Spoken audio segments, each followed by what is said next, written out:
जय हिंद साथियों। तो कैसे हैं आप लोग? उम्मीद करता हूं कि अच्छे होंगे दोस्तों। आज हम लोग समझने वाले हैं खिलाफत आंदोलन। आज हम लोग देखने वाले हैं खिलाफत आंदोलन क्या चीज था, यह आंदोलन और क्यों हुआ था। चलिए दोस्तों, हम विस्तार से देखते हैं खिलाफत आंदोलन किस लिए हुआ और क्यों हुआ। विस्तार से इसको समझते हैं थोड़ा सा दोस्तों।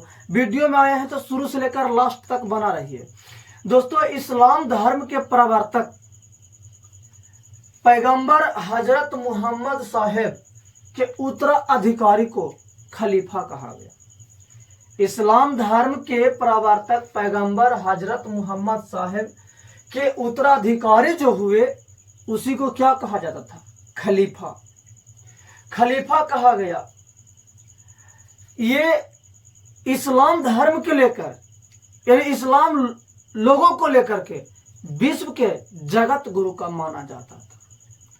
विश्व पे जितना भी इस्लाम धर्म के लोग थे वो खलीफा को जगत गुरु माना करते थे। बात रही 20वीं सदी को लेकर। 20वीं सदी में द्वितीय विश्व युद्ध चल रहा था, जिसके दौरान जो तुर्की जो थे वो ब्रिटेन के खिलाफ में लड़ाई में कूदे। किसके खिलाफ में कूदे? ब्रिटेन के खिलाफ लड़ाई में कूदे। लेकिन आप लोग सब लोग को मालूम है कि द्वितीय विश्व युद्ध ब्रिटेन सब नहीं जीते। तो द्वितीय विश्व युद्ध में ब्रिटेन की जीत हुई।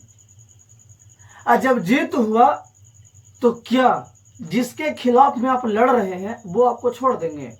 नहीं छोड़ेंगे। तो जिसके चलते ब्रिटेन ने तुर्की का विभाजन कर दिया।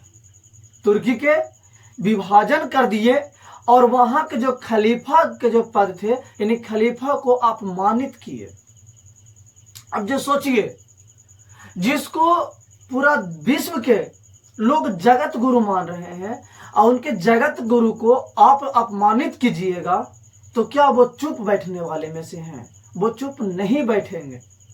तो इसके चलते यानी जब खलीफा को अपमानित किया गया तो जिसके चलते कहा जाता है कि भारत में मुस्लिम धर्म के जो लोग थे उन्होंने आंदोलन करना शुरू कर दिए।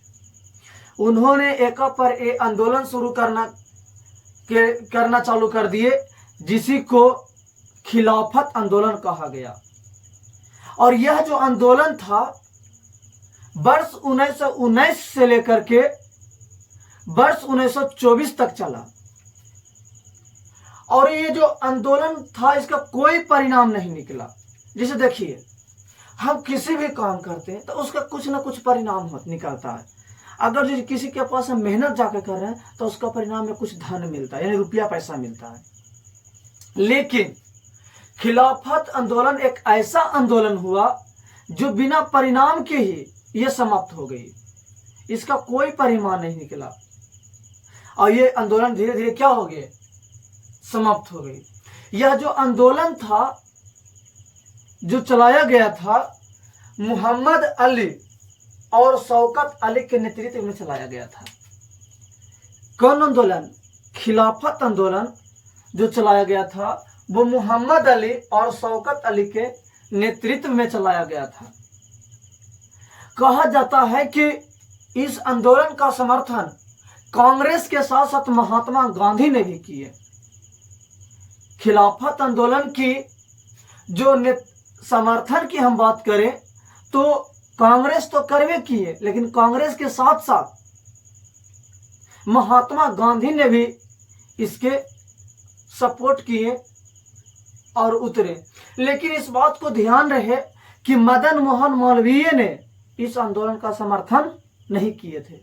मदन मोहन मालवीय जो थे खिलाफत आंदोलन के समर्थन नहीं किए, जबकि जिस समय महात्मा गांधी और कांग्रेस ने इस आंदोलन को समर्थन किए थे।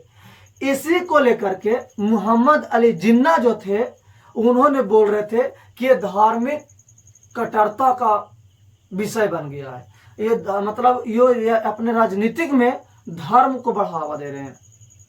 मतलब कठोरता मतलब होता है ना, एक कट्टर अथी के लिए मतलब धर्म को आप इस अथी में ला रहे हैं।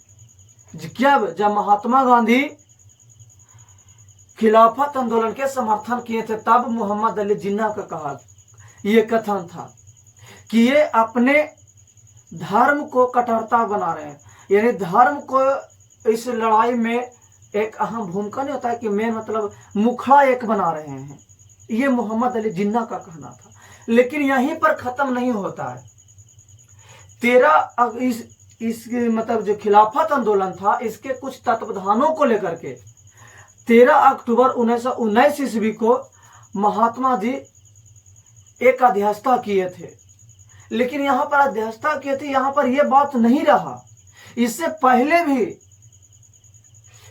पहले भी 17 अक्टूबर 1919 को पूरे विश्व जगत में या पूरे भारत, उसमें भारत भी आते हैं, भारत जगत में खिलाफत आंदोलन को लेकर जयंती यानी दिवस मनाया गया था। कहा जाता अप्रैल 1919 में भी स्वामी श्रद्धानंद ने दिल्ली के जामा मस्जिद में हिंदू मुस्लिम एकता हो इसके पर भाषण भी दिए थे। लेकिन मुखड़ा बनाया गया सिर्फ महात्मा गांधी को ही। क्यों? क्योंकि उन्होंने क्या खिलाफत आंदोलन के समर्थन किए और कुछ तत्वावधानों को लेकर के 23 नवंबर 1919 ईस्वी को इन्होंने अध्यक्षता की, जिसको लेकर के सोचिए इससे पहले भी आप कर चुके हैं।